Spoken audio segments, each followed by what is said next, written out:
mudah-mudahan kalian sudah buka semua dan sudah merespon. Di-mute semua ya mic-nya ya, agar tidak mengganggu. Ya, dimatikan dulu semua mic-nya supaya tidak mengganggu yang lain. Nah, hari ini kita belajar tentang sumber hukum Islam, ya. Kita belajar tentang sumber hukum Islam, sebagaimana yang sudah Ibu berikan materinya pada web kuliah. Nah, materi yang sudah Ibu berikan itu dibaca, bukan hanya sekedar dilihat, tetapi dibaca. Baru kemudian kalian merespon kuis yang sudah Ibu posting, gitu ya. Jadi jangan hanya sekedar dilihat saja, tetapi dibaca. Itu akan jadi bahan ujian itu nanti ya. Terutama yang kelas karyawan ya, karena tidak ada diskusi. Baik, ya baik. Kamera Ibu nggak mati kan?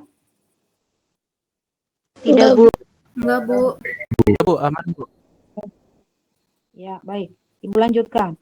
Nah, hari ini Ibu akan menjelaskan sedikit tentang apa yang sudah Ibu upload di web, supaya kalian bisa memahami apa itu sumber hukum Islam, gitu ya. Hukum Islam adalah hukum yang bersumber dan menjadi bagian dari agama Islam. Ya, jadi hukum Islam itulah hukum yang menjadi bagian dari agama Islam. Ya, hukum Islam itu kerangkanya ditetapkan oleh Allah. Jadi hukum ini mengatur hubungan manusia dengan manusia, manusia dengan Allah, dengan Tuhannya, manusia dengan alam sekitar, seperti flora, fauna, benda-benda, gitu ya. Nah, kemudian hukum Islam ini dikenal dengan sebutan syariat Islam, ya. Jadi dalam sistem hukum ini ada 5 kaidah yang dipergunakan untuk mengukur dan mengatur perbuatan-perbuatan manusia, baik di bidang ibadah maupun muamalah. Ibadah itu adalah hubungan antara manusia dengan Allah, sedangkan muamalah adalah hubungan antara manusia dengan manusia lain atau dengan alam sekitar. Nah, apa 5 kaidah itu? 5 kaidah itu kita sudah sering mendengar sebetulnya. Cuma kita tidak paham bahwa itu ternyata adalah kaidah ya, dalam hukum Islam yang mengatur perbuatan manusia. Kaidah itu yang pertama adalah jaiz atau mubah. Mubah itu artinya boleh. Ya. Jadi hukum perbuatan manusia sifatnya boleh, mubah. Yang kedua sunnah. Nah, dalam hukum fikih sunnah ini jika dikerjakan mendapatkan pahala dan ditinggalkan tidak berdosa. Yang ketiga makruh. Makruh itu adalah lebih baik ditinggalkan. Ya. Kemudian yang keempat wajib. Wajib itu jika dikerjakan mendapatkan pahala dan ditinggalkan berdosa, gitu ya. Dan yang terakhir haram. Haram itu kebalikannya dari wajib. Kalau ditinggal dapat pahala, dikerjakan mendapat dosa, itu haram, ya. Nah, ilmu yang membahas tentang syariat ini disebut ilmu fikih. Ya, jadi ilmu fikih itu apa? Ilmu yang membahas tentang syariat, hukum perbuatan manusia. Manusia yang mana? Manusia yang sudah dibebankan oleh hukum. Gitu ya. Nah, kemudian apa perbedaannya antara syariat Islam dengan fikih Islam? Ada nggak bedanya antara syariat Islam? Nah, tadi kan kata syariat itu kan sumber, ya kan? Apa namanya hukum, ya. Kalau fikih Islam itu apa? Apa bedanya? Kalau syariat, syariat itu terdapat dalam Al-Quran dan kitab-kitab hadis. Ya.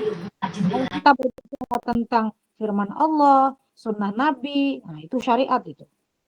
Tapi kalau fikih itu pemahamannya, ya fikih itu pemahaman manusianya tentang apa? Tentang syarat dan tentang unsur-unsur syariat tersebut.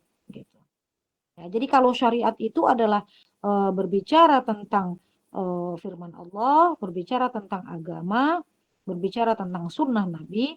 Kalau bicara fikih, kita bicara tentang pemahamannya, ya, pemahaman manusia tentang perbuatan-perbuatan manusia itu tersebut. Yang pertama. Yang kedua, syariat itu mempunyai ruang lingkup yang lebih luas daripada fikih, ya, karena yang dibahas adalah agama. Tetapi kalau fikih, ruang lingkupnya terbatas pada hukum-hukum, perbuatan hukum itu tadi. Ya. Apa hukumnya sholat, apa hukumnya zakat, apa hukumnya minum khamar, ya, minum arak, dan lain sebagainya. Yang ketiga, syariat adalah ketentuan Allah dan Rasul. Maka itu sifatnya abadi. Dari zaman diciptakannya langit dan bumi sampai nanti dihancurkannya langit dan bumi. Syariat ya seperti itu kan dari Allah. Sedangkan fikih itu karyanya manusia, gitu, ya. Makanya disebut hukum. Nah, fikih itu bergantung pada kondisi dan tempat, gitu ya, menyesuaikan dan juga tergantung pada zamannya, gitu. Fikih gitu ya. Nah, kemudian syariat itu cuma satu, sedangkan fikih lebih dari satu, ya. Kenapa lebih dari satu? Karena yang memahami syariat itu banyak, gitu. Jadi kita mengenal imam-imam madhab yang memahami atau belajar syariat, ya kan, yang memahami hukum-hukum, gitu, aliran-aliran hukum. Nah, itu banyak, gitu ya. Karena pemahaman manusianya berbeda-beda. Tingkat pemahamannya berbeda-beda dari sudut pandang yang mana dipahami dalil ini, gitu. Jadi satu dalil, satu ayat bisa berbeda pemahamannya, gitu. Tapi syariatnya hanya satu, gitu ya. Contohnya, kalau seandainya kita mau sholat harus wudhu, ya. Kita mau sholat harus wudhu. Tetapi wudhunya, contoh di dalam wudhu, rukun wudhu ada yang namanya membasuh sebagian kepala. Ya, di dalam ayat Al-Qur'annya tuh mashu ba'dir ra'si, ya, membasuh sebagian kepala. Nah, sebagian kepala ini berapa banyak ukurannya? Apa seluruh kepala? Apa separuh kepala? Apa seperempat kepala? Nah, itu pemahamannya berbeda-beda. Ya, tergantung dari sudut mana memahami kata-kata sebagian itu. Nah, itu yang dimaksud fikih itu lebih dari satu, gitu ya. Kalau mau ikut mazhab Syafi'i berarti ukuran 3 jari di sini, ya, di rambut, ya. Nah, itu sudah cukup, itu diguyur, bukan diusap, ya, diguyur kepalanya. Sebetulnya diusap, tapi kan kepala kita ada rambutnya, ya. Kalau kulit kepala kita tidak basah, itu tidak sah itu. Kalau yang kepalanya botak, nah, tinggal diusap sebagian kepalanya, hanya 3 jari dari rambut, gitu ya. Tapi kalau tidak yakin bahwa kulit kepalanya basah, dengan usapan air maka diguyur, harus diguyur ini apa anak rambutnya. Kalau Imam Imam Malik itu seluruh kepala, gitu. Karena kata Imam Malik, menurut Imam Malik seluruh kepala itu sudah masuk, gitu. Kalau Imam Hanafi separuh. Nah, itu. Jadi macam-macam dari kata-kata sebagian atau ba'dun itu pemahamannya berbeda-beda. Itulah ilmu fikih, itu seperti itu ya. Jadi kesimpulannya adalah syariat adalah semua ketetapan yang ditetapkan oleh Allah dan Rasul. Sifatnya tetap, tidak bisa diubah-ubah, gitu. Ya, tidak bisa diubah-ubah. Kalau fikih, pemahaman manusianya yang memenuhi syarat tentang ketentuan yang ada dalam Al-Quran dan Sunnah, gitu ya. Nah, hukum fikih betul-betul hasil pemahaman manusia, gitu. Ya. Sedangkan syariat itu betul-betul tentang ketetapan Allah dan Rasulnya, ya. Nah, setelah ini kita baru tahu apa itu sumber hukum Islam. Setelah kita mengetahui apa itu hukum Islam, sumber hukum Islam itu apa, gitu. Itu kenapa ada yang keluar masuk gitu. Nah, sumber hukum Islam disebut juga sumber ajaran Islam atau dalil dalam hukum Islam. Ya, kita sholat, apa sumber hukumnya? Apa dalilnya? Dari mana buat kita tahu bahwa kita diwajibkan sholat? Dari mana kita tahu bahwa sholat itu wajib? Gitu. Dari mana kita tahu bahwa minum arak itu diharamkan, haram hukumnya? Gitu. Bagaimana kita tahu bahwa membunuh, berzina itu haram? Bagaimana kita tahu hukumnya berhaji itu wajib? Nah, itu ya. Itu namanya sumber hukum Islam atau sumber ajaran Islam atau kita sebut biasa kita sebut dalil. dalil hukum, ya.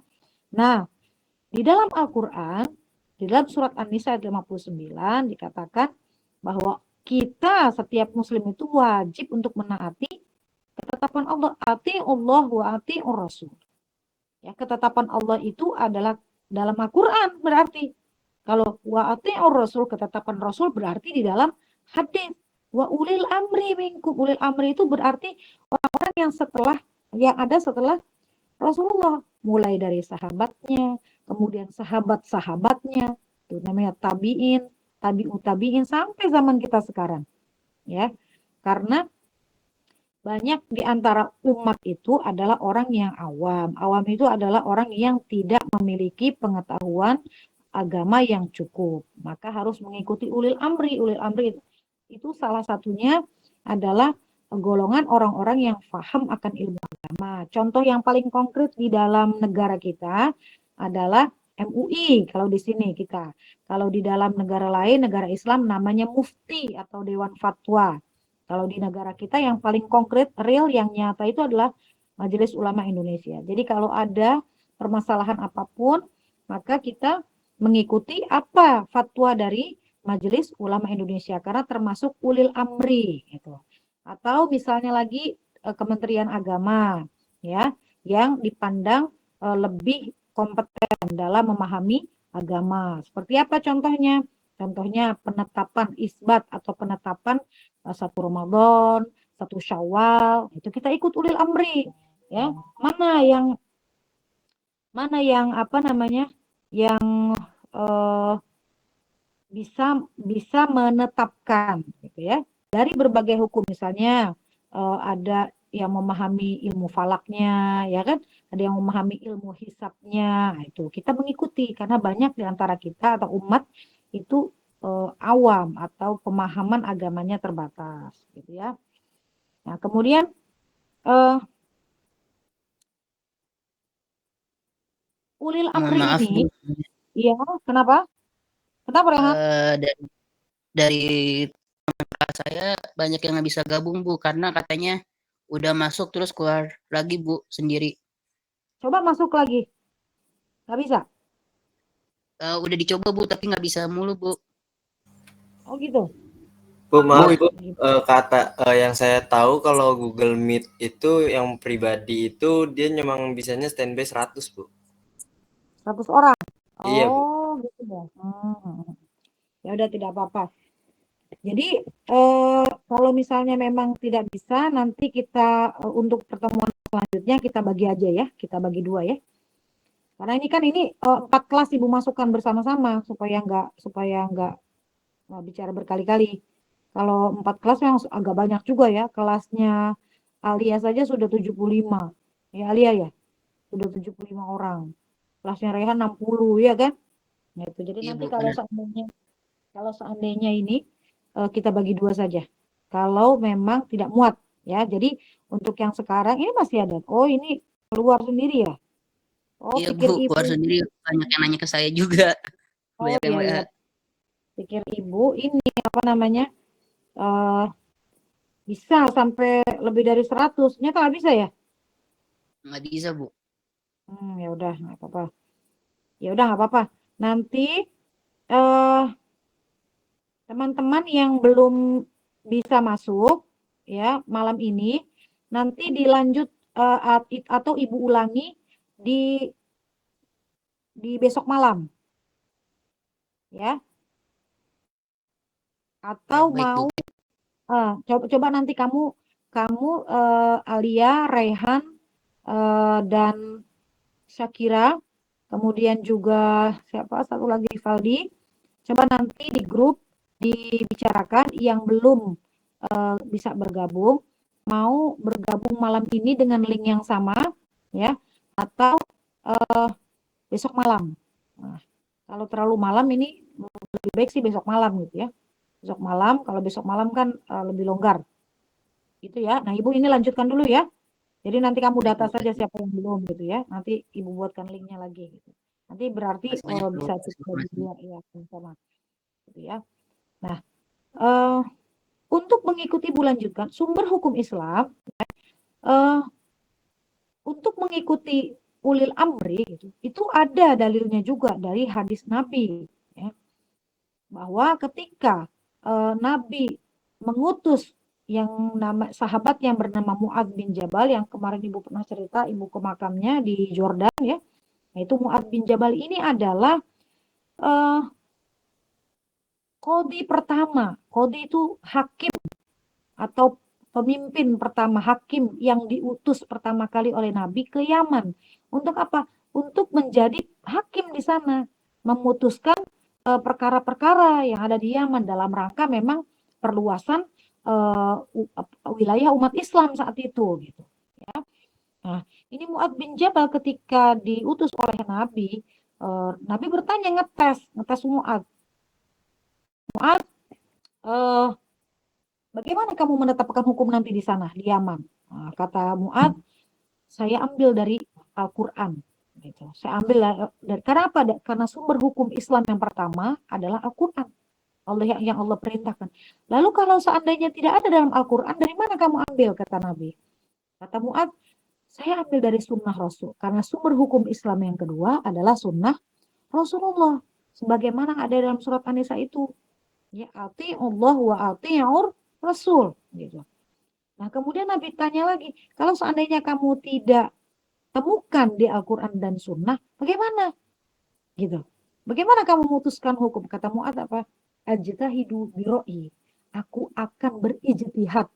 Aku akan mengerahkan segenap kemampuanku berpikir untuk menyimpulkan satu kesimpulan hukum. Tentunya tidak lepas dari Al-Quran dan Sunnah. Gitu. Bagaimana mengkiaskan kalau ada hukum yang seperti ini, dulu ada di dalam Al-Quran, cuma bendanya berbeda, misalnya begitu. Ya, bagaimana hukumnya? Oh, ternyata bisa disamakan, dikiaskan misalnya gitu. Contoh, hukum zakat gitu ya. Hukum zakat itu dulu zaman Rasul yang wajib untuk dikeluarkan zakatnya adalah gandum. Ya, karena makanan pokok di zaman Rasulullah itu gandum, dibikin roti ya, dibikin pokoknya itu makanan-makanan semua bahan dasarnya gandum. Jadi makanan pokok saat lah sudah zaman kesini, ya kan? Nggak ada gandum. Contoh aja, makanan pokok bangsa kita, beras, nasi dari beras. Berarti kalau seandainya tidak ada di zaman Rasul, nggak wajib dong kita mengeluarkan zakat beras. Oh, ternyata para ulama mengkiaskan beras dengan gandum. Apa sebabnya disamakan?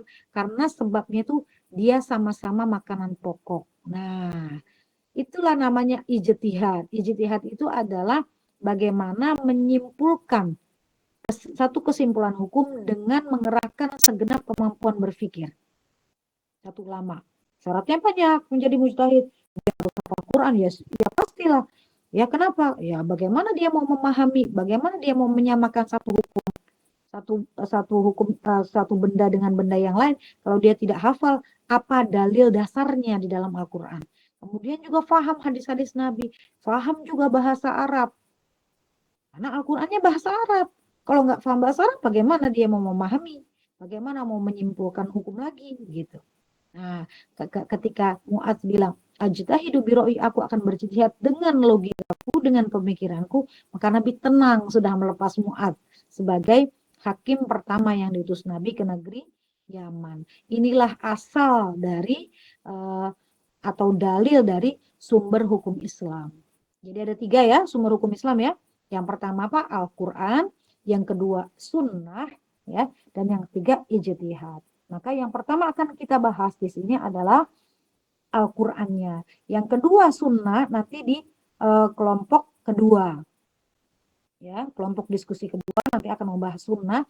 Nanti untuk sumber hukum yang ketiga ijtihad nanti kita bahas lagi secara online. Gitu ya. Nah, jadi secara umum kalian sudah harus bisa menyimpulkan bahwa sumber hukum Islam itu ada 3 yang prinsip. Yaitu apa? Yang pertama ada Al-Quran.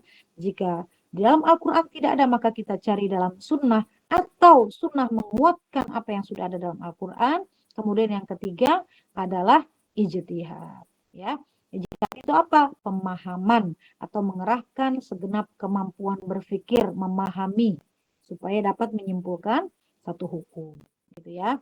Nah, itu ringkasnya. Singkatnya sekarang langsung kita ke Al-Qur'an ya. Al-Qur'an sebagai sumber hukum Islam. Apa definisi Al-Qur'an? Nah, itu di situ di dalam PowerPoint web Ibu sudah tuliskan apa itu pengertian Al-Qur'an secara bahasa ya, dari kata-kata apa qoro'a yaqra'u yang artinya baca, secara terminologis. Terminologis itu secara istilah ya. Al-Qur'an itu apa gitu ya. Itu ada definisi-definisi kalian baca sendiri. Secara umum ya, Al-Qur'an itu kalian harus paham definisinya, yaitu adalah kalamullah. Kalamullah itulah wahyu Allah, perkataannya Allah yang diturunkan kepada Nabi Muhammad SAW secara berangsur-angsur. Kenapa berangsur-angsur? Karena ayat-ayat tidak diturunkan sekaligus, diturunkan satu persatu sesuai dengan peristiwa yang Nabi yang Nabi alami saat itu. Jadi ketika Nabi alami ada peristiwa ini, turun ayatnya ini. Ada peristiwa ini yang harus berbuat apa? Turun ayat, tunggu ayat, gitu. Ya. Semua ayat diturunkan melalui perantara malaikat Jibril. Mulai dari ayat pertama apa? Surat apa? Coba ada yang tahu nggak? Surat pertama, ayat pertama, surat apa? Jangan kalah sama anak mereka nih. Ikra, Bu. Nah, itu apa? Al-Alaq, Bu. Al-Alaq ayat 1. Ayat 1 sampai 5. Sampai 5 ya. Nah, itu mulai dari ayat 1 sampai 5 surat Al-Alaq itu diturunkan melalui perantara malaikat Jibril di Gua Hira gitu ya. Secara mutawatir. Apa itu mutawatir? Mutawatir itu adalah tidak mungkin bohongan. Nah, akurat mutawatir itu. Dan yang membacanya dinilai ibadah karena berpahala. Itu definisi Al-Qur'an. Harus paham itu ya. Dan Ibu tanya, tuliskan definisi Al-Qur'an. Nah, ini definisinya secara lengkap. Kalau kalian sudah bisa menuliskan definisi Al-Qur'an secara lengkap seperti ini, itu nilainya sudah besar. Ya. Kalamullah atau wahyu Allah yang diturunkan kepada Nabi Muhammad SAW, karena Al-Qur'an kitabnya Nabi Muhammad, umatnya Nabi Muhammad, secara berangsur-angsur melalui perantara malaikat Jibril secara mutawatir atau akurat, dan yang membacanya dinilai ibadah karena berpahala. Al-Qur'an diturunkan berapa lama? 23 tahun kurang ya. 22 tahun, 2 bulan, 22 hari. Ya, setelah itu Nabi wafat. Ya. Setelah Al-Quran diturunkan ayat terakhir, Nabi wafat. Apa ayat Al-Quran yang terakhir? Yang pertama tadi kamu tahu, Al-Alaq ayat 1 sampai 5, Iqra. Ayat Quran yang terakhir apa? Banyak yang nggak tahu ini. Yo. Nggak ada yang tahu nih. Syakira tahu nggak Syakira? Anas, Bu.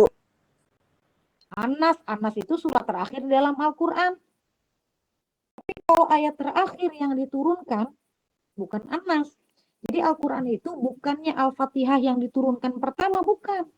Mentang-mentang di dalam Al-Quran Al-Fatihah itu ayat pertama, ya kan? Surat pertama, tapi bukan. Al-Maidah nggak sih, Bu? Al-Maidah. Al-Baqarah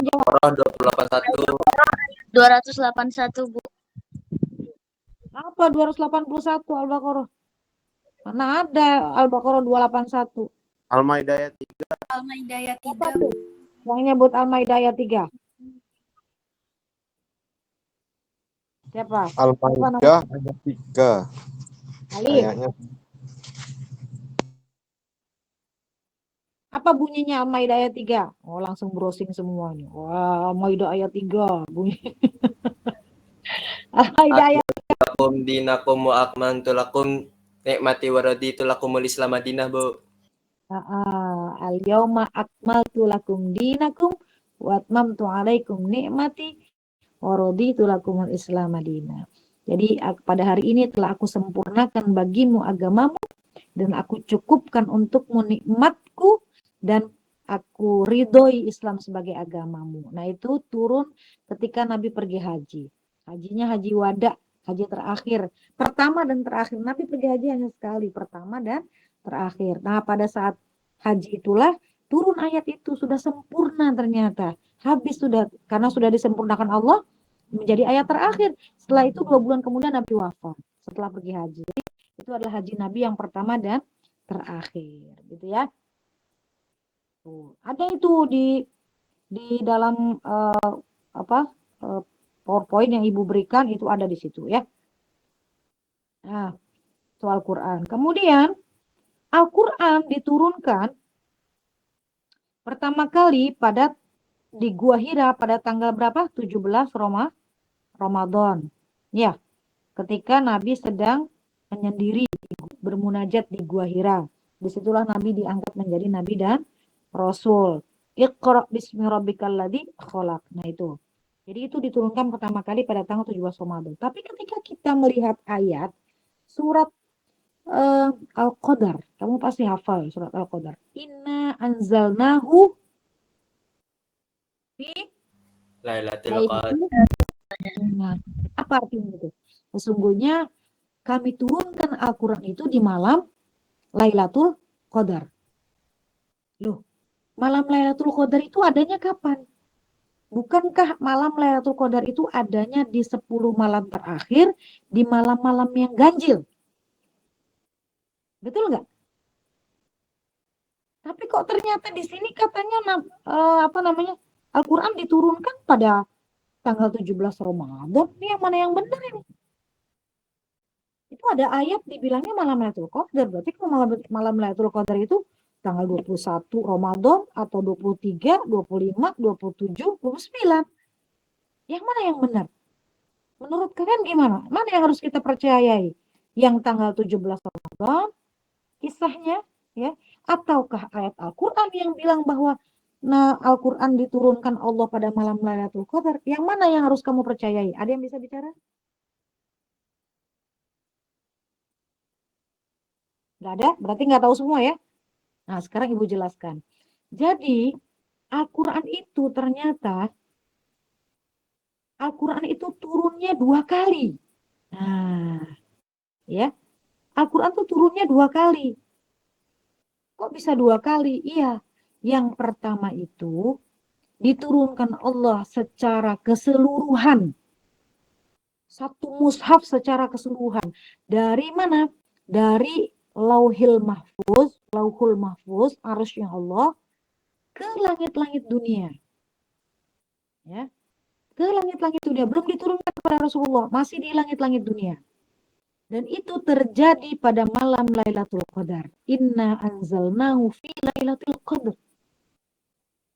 Aku turunkan Al-Quran itu, kata Allah, ketika malam Lailatul Qadar. Maka malam Lailatul Qadar itu keutamaannya ketika kita beribadah di sana lebih baik pahalanya itu dari 1000 bulan, dari kita beribadah 1000 bulan itu sekitar 80-an tahun, 83 atau 84 tahun, coba kamu hitung ya. 1000 dibagi 12, coba kamu hitung 80-an pokoknya. Sedangkan usia manusia jarang ada yang sampai 80-an.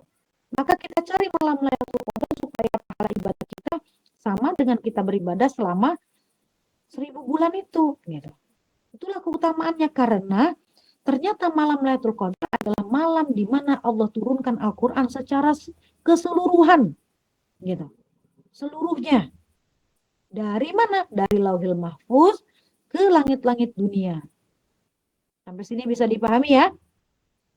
Nah, kemudian setelah itu barulah Allah turunkan ayat demi ayat Al-Quran ini dari langit-langit dunia ke dunia, ke Rasulullah melalui perantara malaikat Jibril, yang pertama dimulai pada tanggal 17 Ramadan.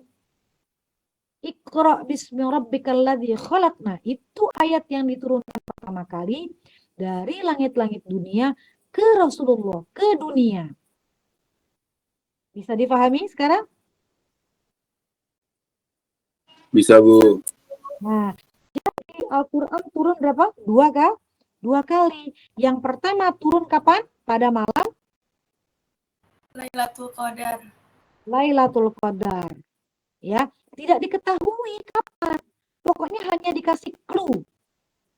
Terjadi pada 10 malam terakhir di malam-malam ganjil. Apa hikmahnya tidak diketahui? Hikmahnya agar manusia, agar umat Islam itu berlomba-lomba untuk beribadah di 10 malam terakhir itu. Coba kalau Allah kasih tahu, Al-Quran turun di malam tanggal 27, ya hanya malam 27 yang rame. Ya kan? Tapi karena tidak dikasih tahu, maka diharapkan bahwa 10 malam terakhir itu ibadahnya diperkuat, ibadahnya diperbanyak.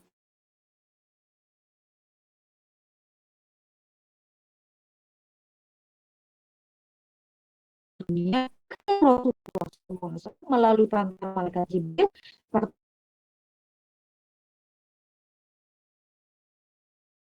peristiwa Nabi dan Rasul Nabi Muhammad diangkat menjadi Nabi dan Rasul saat itu pada tanggal 17 Ramadan. Sampai di sini bisa dipahami ya. Nah, berarti kalian nanti kalau seandainya ada pertanyaan seperti itu, Al-Quran keluar kapan diturunkan? Al-Quran diturunkan 2 kali. Itu ininya apa namanya? Keterangannya seperti itu, gitu ya. Nah, Al-Quran sebagai maha karyanya Allah, Al-Quran itu bukan karya manusia. Al-Quran itu maha karyanya Allah. Mana buktinya? Oh, Nabi aja buta kok. Ya. Nabi itu kan buta huruf kan? Nabi Muhammad itu. Ya. Tidak bisa baca, tidak bisa menulis. Memang sengaja dibikin Allah seperti itu. Supaya apa? Supaya kita paham mukjizatnya Al-Quran.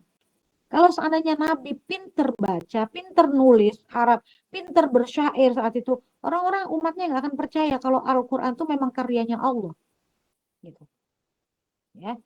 Nah, karena nabinya nggak bisa baca, nggak bisa nulis, maka betul-betul yang disampaikan oleh Nabi Muhammad itu benar-benar wahyu Allah, betul-betul karyanya Allah, betul-betul kalamnya Allah, gitu. Bahasanya indah, bahasanya luar biasa. Para penyair saat itu bangsa Arab itu banyak sekali, tapi bisa dikalahkan dengan ayat Al-Quran. Luar biasa apa namanya syairnya, gaya bahasanya, gitu indah sekali, ya. Coba alam tara kaifa fa'ala rabbuka bi ashabil fil alam yaj'al kaidahum fi tadlil warsal 'alaihim tayran ababil. Mana ada yang bisa menyaingi gaya bahasa Al-Qur'an? Tarmihim bihijaratin min sijil. Ya, indah sekali begitu, ya. Nah, itu. Maka kita harus meyakini keotentikan atau keaslian, kemurnian dari Al-Quran. Ya.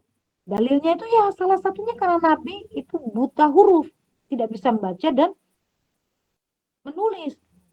Maka ditekankan di dalam Al-Quran surat Al-Hijr, inna nahnu nazzalna dzikra wa inna lahu lahafizun. Surat Al-Hijr ayat 9. Artinya, sesungguhnya kami yang menurunkan Al-Quran, kata Allah. Dan kami juga yang akan menjaganya, yang akan memeliharanya. Allah yang jaga. Tidak akan bisa dipalsukan oleh siapapun. Gitu ya. Nah, itu. Kemudian, apa saja mukjizat Al-Quran? Kan Al-Quran itu kan mukjizat, salah satu mukjizatnya Rasulullah ya. Mukjizatnya Rasul itu Al-Quran salah satunya. Nah, apa sih mukjizat Al-Quran? Apa? Yang pertama, seperti yang bilang tadi, Al-Quran melemahkan kefasihannya orang Arab. Al-Quran diturunkan dalam kondisi bangsa Arab yang sangat tinggi kesusastraannya. Jadi betul-betul banyak sekali pujangga-pujangga Arab, penyair-penyair Arab. Ya. Nah, saat itu ditantang oleh Allah, suruh bikin satu surat sebagaimana surat yang ada dalam Al-Quran. Gak sanggup. Gitu.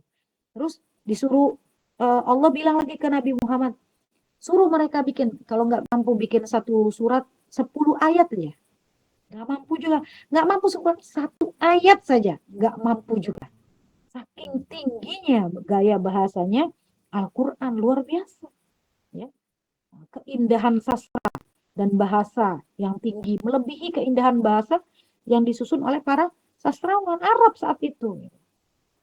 Kemudian apalagi mukjizatnya Al-Quran? Al-Quran bernilai hukum dan ibadah. Di dalam kitab Al-Quran ada ayat-ayat yang bersifat hukum, ada yang bersifat ibadah. Gitu. Ya.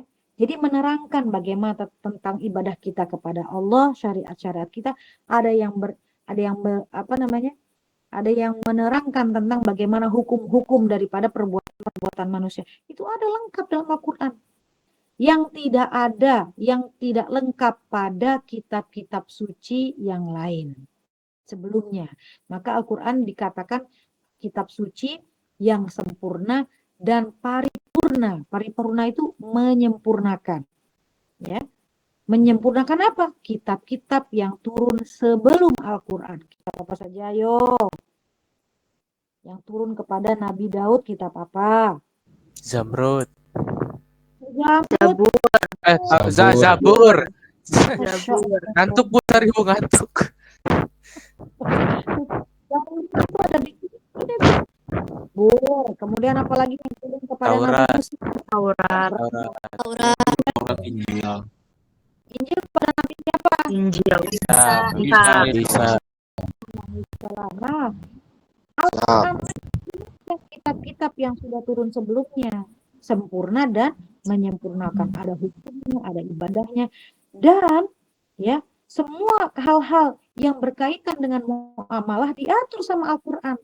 Kamu mau pinjam uang aja itu diatur sama Al-Quran. Ya, kalau kamu pengen berhutang itu, ya, kalau kamu pengen berhutang tulis hutangnya, gitu. Itu diatur faktubu, ya. Idza tadayantum bidainin ila ajalin musamma faktubu. Kalau kamu mau berhutang sampai batas waktu tertentu, tulis. Supaya apa? Supaya nggak lupa. Gitu. Dan supaya ada bukti bahwa kamu memang berhutang dan wajib dikembalikan. Diatur itu sama Al-Quran. Ya. Sedetil itu Al-Quran itu. Jadi makanya Al-Quran itu dikatakan way of life. Sebagai jalan hidup, pedoman hidup, kompasnya manusia. Kalau kita berpegang pada Al-Quran dan ayat-ayat Al-Quran, selamat sudah kita dunia akhirat. Karena sudah dibimbing semua sebetulnya hidup kita. Kekurangan kita itu kita tidak menelaah, kita tidak menerapkan, mengkaji apa yang ada dalam Al-Quran. Kita hanya tahapannya baru membaca, belum bisa mengkaji. Kita belajar agama saja hanya dasar-dasarnya di kampus. Belum mendetail. Tapi dengan dasar-dasar inilah kalau kita amalkan, insya Allah itu akan menjadi bimbingan hidup. Ya, kamu skripsi aja butuh bimbingan, apalagi hidup. Skripsi hanya beberapa saat, hidup selama-lamanya. Sampai ajal memanggil kita. Harus butuh bimbingan. Kalau tidak, wah tersesat kita di dunia. Nggak sampai tujuan kita. Gitu.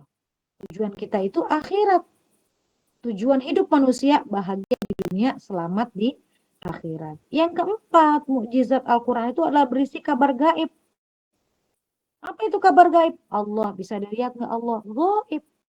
Malaikat, surga, neraka, jin, setan. Bisa dilihat? Nggak bisa, tapi diceritakan. Kabar-kabar yang gaib. Itu bukti bahwa Al-Quran itu adalah mukjizat. Karena sudah dikabarkan itu semua yang gaib yang tidak ada dalam kitab-kitab yang lain. Kemudian kisah nabi-nabi sebelum Nabi Muhammad diceritakan juga. Maka Al-Quran itu 2/3 isinya itu cerita. Gitu. Yang sepertiganya lagi adalah hukum itu tadi. Hukum ibadah. Yang 2/3 itu cerita. Kenapa cerita? Supaya membimbing jalan hidup manusia dari kisah-kisah sebelumnya menjadi pelajaran. Supaya ketika ada kaum nabi tertentu yang sesat, jangan diikutin. Kalau ada kaum yang lurus, nah itu kita ikuti, gitu. Ya. Nah, kemudian yang terakhir, Al-Quran itu mukjizatnya ada dalam bidang ilmiah. Jadi Al-Quran itu banyak memuat informasi tentang ilmu pengetahuan yang bersifat spektakuler, gitu. Ternyata diketahui dan diteliti oleh manusia baru pada zaman-zaman ini. Berkembang ilmu pengetahuan. Contoh sidik jari aja. Ternyata udah dikabarkan sama Al-Quran. Ya. Kemudian bagaimana kehidupan manusia di dalam perut ibunya. Nah, itu sudah digambarkan dalam Al-Quran. Itu sifat-sifat, itu ayat-ayat yang bersifat ilmiah. Contoh lagi, ketika kita naik ke atas langit, ke bulan gitu. Ternyata di situ nggak ada oksigen. Itu sudah ada digambarkan dalam Al-Quran, tapi bahasanya bahasa lain. Ya. Dalam Al-Quran dituliskannya begini, hati atau dadanya orang yang beriman itu lapang, yashroh sodorohu, ya, lapang. Tapi dadanya orang yang kafir itu sempit, ka'annahu yas'adu ilas sama, itu bunyi ayatnya. Seakan-akan dia sedang naik ke atas langit. Saat zaman Rasul dulu itu nggak tahu kalau ayat itu adalah ayat ilmiah. Ketika sudah abad-abad ke sini, ilmu pengetahuan berkembang, baru ketahuan. Ketika kita naik ke atas bulan, nggak ada oksigen. Sesak dadanya, butuh oksigen. Oh, ternyata udah dikabarkan sama ayat itu. Surat Az-Zumar itu. Ya, dadanya orang, hatinya atau dadanya orang kafir, ya, itu sesak. Seperti dia sedang naik ke atas langit. Nah, ternyata itu ayat ilmiah itu. Nah, itu ya. Bagaimana kehidupan manusia di dalam perut ibunya, itu ayat ilmiah. Bidang kedokteran, gitu ya. Nah, itu mukjizat di dalam Al-Quran, karena itu luar biasa yang baru diteliti oleh ilmuwan zaman sekarang, gitu ya. Dan banyak sekali ayat-ayat ilmiah lain. Kamu respon itu di kuisnya, kamu berikan contoh, jangan sama ya. Banyak ayat Al-Quran yang bersifat ilmiah. Gunung, ternyata gunung itu berjalan seperti jalannya awan. Terus apalagi hujan, proses turunnya hujan, ada dalam Al-Quran. Itu ayat ilmiah, gitu ya. Nah, gitu. Banyak lagi. Kalian zaman sekarang ini lebih mudah, kalian bisa browsing, ya. Makanya pergunakanlah alat komunikasi kamu dengan cermat dan dengan bijak. Untuk yang cari ilmu pengetahuan boleh, ya. Nah, kemudian tadi kan dibilang bahwa Al-Quran diturunkan secara bertahap, yang sekaligusnya dari Lauhul Mahfuz ke langit-langit dunia. Apa di hikmahnya kok Al-Quran nggak diturunkan langsung kepada Nabi Muhammad sekaligus aja? Ya, kok bertahap? Hikmahnya ada dua. Yang pertama, supaya memberikan pemahaman kepada kita umat Islam, umatnya Nabi Muhammad, bahwa setiap ayat yang turun, setiap ayat Al-Quran yang turun itu memiliki konteks sosial dan historis, ada ceritanya, ada peristiwanya yang terjadi, gitu. Ya, ada ceritanya ketika itu, oh ayat ini turun, sebab turun ayat ini kenapa ya? Nah, itu ada ceritanya semua, ada peristiwanya, gitu. Ya, sampai ya, tiap ayat memiliki sejarah dan sebab peristiwa tertentu, tidak hampa sosial. Sampai ketika Nabi, saat itu kan Nabi kan kita kiblatnya kan ke Mekah ya. Nah, setelah itu dipindahkan sama Allah. Dipindah kemana? Ke Masjidil Aqsa. Tadinya kan ke Masjidil Haram. Ke Masjidil Aqsa pernah. Jadi Masjidil Aqsa itu pernah menjadi kiblatnya manusia, tapi nggak lama. Kenapa? Nabi nggak srek. Nabi pengennya kiblat itu pindah lagi ke Masjidil Haram. Ya, Nabi itu berapa kali ngeliatin langit. Ngapain? Ngarepin wahyu turun. Ngarepin wahyu turun. Supaya apa? Supaya kiblat dipindahkan lagi ke Masjidil Haram. Saat itu Nabi ada di Madinah. Gitu. Ya, di sebuah masjid. Akhirnya Allah tahu isi hati Nabi. Dalam surat Al-Baqarah, aduh ayat berapa ya? Pokoknya kalau kalian buka juz 2, awal-awal juz 2, ya, awal juz 2 itu ada. Ayatnya bunyinya kira-kira begini. Qad nara taqalluba wajhika fis sama'i falanwalliyannaka qiblatan tardoha. Fawalli wajhaka syatral masjidil haram. Ya. Aku tahu, kata Allah, aku tahu kamu ngelihat menengadah aja ke atas langit nih, ngarepin wahyu turun. Gitu.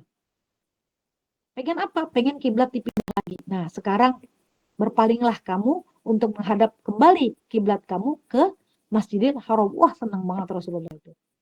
Ketika ayat itu turun, Rasulullah langsung sholat 2 rakaat menghadap ke Masjidil Aqsa, kemudian langsung berbalik arah menghadap ke Masjidil Haram. Jadi Masjidil Haram dan Masjidil Aqsa itu dari Madinah itu berbalik-balik arah gitu loh. 180 derajat. Jadi satu madhab ke sana, habis itu langsung madhab ke sana. Maka di Madinah masjid itu dinamakan Masjid Qiblatain, Masjid 2 kiblat. Kenapa? Karena di masjid itu pernah terjadi sholat menghadap kedua kiblat, yaitu Masjidil Aqsa dan Masjidil Haram. Ya, untuk memberikan, coba kalau turunnya sekaligus Umat muslim nggak paham bahwa tiap ayat itu memiliki cerita, memiliki peristiwa tertentu gitu. Nah, yang kedua, untuk memudahkan, hikmahnya diturunkan bertahap untuk memudahkan kaum muslimin menghafal dan memahami ayat demi ayat dalam Al-Quran. Coba kalau diturunkan sekaligus, belum tentu bisa langsung paham, diajarin lama, ngafalin lama. Tapi karena diturunkannya satu persatu, maka mudah untuk dihafalkan gitu. Jadi kalau ayat Al-Quran yang ada sekarang ini yang kalian pegang mushaf itu tuh apa namanya, susunannya itu Rasulullah yang menentukan atas bimbingan wahyu dari Allah. Ya, misal gini, ayat Al-Quran kok bisa Al-Fatihah 1 sampai 7 ayatnya, ya kan? Nah, itu ayatnya satu surat itu diwahyukan oleh Allah. Wahai Rasulullah, wahai Muhammad, itu Al-Fatihah sebagai ayat pembuka. Makanya Al-Fatihah pembuka pertama. Surat Al-Baqarah, misal turunnya ayatnya tengah-tengah duluan, yang ayat ke 100 misalnya, ayat 100. Nah, kemudian turun lagi ayat yang selanjutnya. Nah, kata malaikat Jibril, ya Muhammad, ayat ini taruh ayat ini setelah ayat yang ini. Gitu. Letakkan ayat ini sebelum ayat yang ini. Nah, itulah jadilah tersusun seperti yang kalian lihat sekarang. Contoh surat Al-Alaq ayat 1 sampai 5 Iqra. Nah, ketika ayat kedua yang turun itu bukan ayat 6. Bukan Al-Alaq ayat 6, tetapi surat yang lain ayat berapa sampai berapa. Nanti di lain kesempatan ketika turun ayat 6-nya barulah ketika apa bunyinya ayat yang ke-6 itu. Iqra wa rabbukal akram alladzi 'allama bil qalam 'allamal insana ma lam ya'lam. Iqra apa? 'Allamal insana ma lam ya'lam. Kalla innal insana la yatgha ar-ra'ahu istaghna. Nah, itu kan ayat selanjutnya. Nah, ketika turun ayat itu, maka kata malaikat Jibril, ya Muhammad, letakkan ayat ini setelah ayat 'allamal insana ma lam ya'lam. Oh, berarti ini ayat yang ke-6. Gitu. Ya. Itu prosesnya seperti itu. Akhirnya jadilah mushaf seperti yang kalian baca seperti sekarang ini. Dan yang terakhir adalah nih pas ya 1 jam. Dan yang terakhir adalah fungsi Al-Quran. Apa sih fungsinya Al-Quran? Nah, seperti Ibu bilang tadi, Al-Quran merupakan way of life, jalan hidup, pedoman hidup, ya. Ini manusia supaya manusia tidak tersesat dan hilang arah. Kemudian sebagai petunjuk bagi manusia, ditunjukkan kita mana yang benar, mana yang nggak benar, mana yang baik, mana yang buruk, mana yang hak, mana yang batil, gitu ya. Mana yang lurus, mana yang belok-belok, itu ditunjukkan semua. Kemudian sebagai obat dan penawar sakit. Karena Al-Quran itu mukjizat, maka Al-Quran juga bisa sebagai penawar rasa sakit. Ada ayat-ayat syifa, ayat-ayat yang mengandung unsur doa untuk menyembuhkan. Banyak. Nah, itu makanya Ibu tanya, kamu punya pengalaman nggak? Nah, atau kamu atau keluarga kamu dengan membaca ayat-ayat Al-Quran sembuh. Gitu ya sakitnya. Nah, Ibu tanya, coba kamu ceritakan pengalaman kamu. Ada nggak keluarga kamu atau kamu sendiri? Kemudian sebagai pembeda antara yang hak dan yang batil, yang baik dan yang buruk, dan sebagai rahmat bagi alam semesta, rahmat kasih sayang Allah, ya, rahmat bagi seluruh alam semesta. Itu fungsi Al-Quran. Itu. Sampai sini ada yang bertanya? Silakan langsung bicara. 2 pertanyaan boleh? 1 pertanyaan, tidak ada?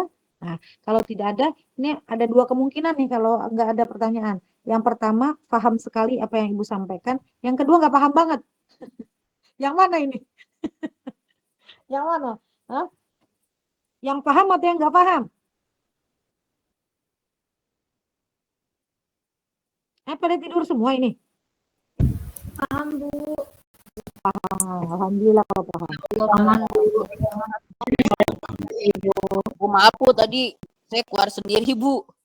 Ya, memang itu berarti kita nanti ini pelajaran pertama nih. Soalnya Ibu biasanya pakai Zoom, ya. Kalau Zoom kan agak banyak gitu. Cuma Zoom itu kan terbatas juga waktunya. Kalau Google Meet ini kan waktunya tidak terbatas, enak gitu. Maka nanti untuk pertemuan selanjutnya kita bagi 2 aja, ya. Nanti mungkin kelasnya Alia yang banyak itu sama kelas karyawan nanti, kelasnya Rivaldi karena cuma sedikit, ya. kemudian kelasnya Rehan dengan kelasnya Syakira nanti. Ya, itu nggak terlalu banyak. Jumlahnya Ya, cukup Bu. itu. Gitu ya. Bu, maaf Bu. Ini kan Gimana? yang nggak ikut lumayan sedikit. Terus palingan saya juga ngelis juga Bu. Karena kan tadi saya baru beberapa menit langsung keluar lagi. Paling gimana Bu? Besok atau gimana Bu? Besok aja ya, besok malam ya. Besok malam lagi ya. Yang merasa belum maksimal boleh ikut gabung lagi gitu ya. Kalau yang sudah maksimal sudah kasih kesempatan untuk temannya karena cuma satu kan, gitu ya.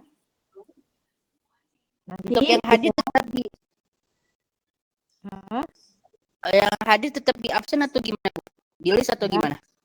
Nggak usah. Sudah cukup gitu. Jadi sebetulnya ini tidak masuk ke dalam absen. Yang absen ini adalah tetap kalian buka di web dan pasang 3 kali. Ya. Tetapi itu sebagai penjelasan bagi PowerPoint yang sudah Ibu sampaikan pada web kuliah kalian. Karena kalau tidak dijelaskan, nanti ketika menjawab soal, kalau Ibu keluarkan soal dari situ, kalian nggak bisa jawab. Gitu. Tapi kalau sudah, insya Allah bisa gitu. Ya, makanya dari kampus sekarang diwajibkan untuk tetap dibantu dengan pertemuan meskipun online ketika online gitu. Ya. Baik Bu, makasih banyak Bu. Ya, gitu ya. Jadi insya Allah nanti besok malam ada pertemuan lagi khusus yang belum sama sekali ya, yang belum mendapatkan sama sekali. Nanti untuk selanjutnya kita bagi 2. Itu saja ya. Sudah 1 jam. Ya. Jadi mudah-mudahan apa yang Ibu sampaikan bisa membantu kalian untuk memahami apa yang sudah ada, yang sudah Ibu sampaikan di dalam web ya. Kalau ada yang masih kurang paham, boleh bertanya nanti di kelas. Kita akan jawab dulu sebelum kita mulai diskusi. Ingat yang diskusi besok kelompok 1, pembahas kelompok 2, fotokopiannya di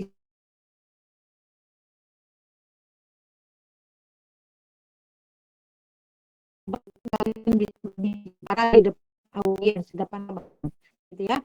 Tong, Syakira, dan Alia itu disampaikan ke teman-teman bahwa nanti karena kelas kalian itu banyak, kalau Syakira tidak perlu karena sedikit jumlahnya. Alia dan Raihan karena jumlah per kelompok itu banyak, bahkan kelasnya Alia sampai 15 orang, maka harus dibagi yang presentasi. Tidak semua harus bicara dalam presentasi. Ya, ada sebagian yang nanti menjawab pertanyaan dari pembahas gitu. Mungkin yang mempresentasi kalau bikin makalah semua harus berkontribusi gitu ya. Nanti kalau yang berbicara mungkin hanya 4-5 orang. Selebihnya nanti menjawab pertanyaan dari teman-teman pembahas. Pembahasnya juga kan banyak ya. Ada 15 orang. Jadi yang dibahas jangan terlalu banyak, 15 menit saja gitu. Dan ingat, sampaikan pada teman-teman yang bertugas baik pemakalah maupun pembahas, tidak ada yang boleh terlambat. Harus datang tepat waktu petugas itu. Gitu ya? Sudah ya? Baik Bu, makasih banyak Bu informasinya Bu. Mudah-mudahan waktu istirahatnya bisa maksimal, jangan begadang ya. Baik Bu. Terima kasih Bu. Terima kasih Bu. Selamat malam. Terima kasih Bu. Terima kasih Bu. Assalamualaikum. Terima kasih.